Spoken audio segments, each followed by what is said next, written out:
The children of asylum seekers play with donated toys outside the Christ United Methodist Ministry Center. The center has provided shelter to people fleeing violence since the 2016 surge in Haitian migrants.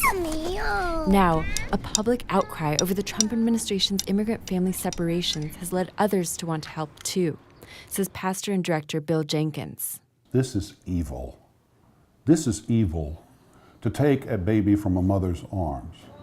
And so it's something that people are seeing and saying, this is not who we are as Americans.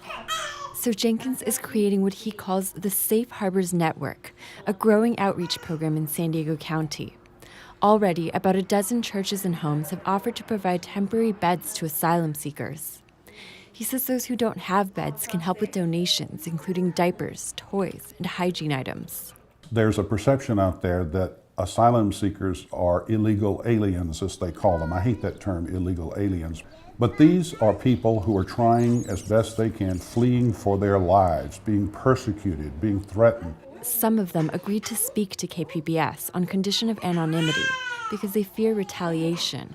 When I entered here, I had nothing. I didn't have anywhere to go. I didn't have anything. I thank God because we have a place to stay here. We're not in the street. Even the president cannot separate me and my daughter here. 25-year-old Isatu Mansarai agreed to give her name, but didn't want her face shown because she's scared people in her home country might see her.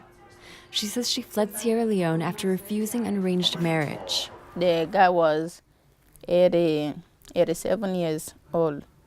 And I see I'm too young for to getting married to old person because of money. I said no. After refusing the marriage, Isatu says her father started beating her. Even I have a mark from this. And threatening to kill her for not accepting the proposal.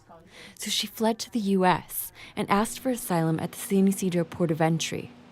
Immigration officials released her on parole and dropped her off at the center, where a church volunteer promised help. He said, I will do everything possible for you because I know that you are a strong woman. The church isn't yet helping any parents who've been separated from their children. But since a San Diego federal judge ordered the prompt reunification of separated families, the center is expecting to receive some of those families soon, as they're released from detention centers. Jean Guerrero, KPBS News.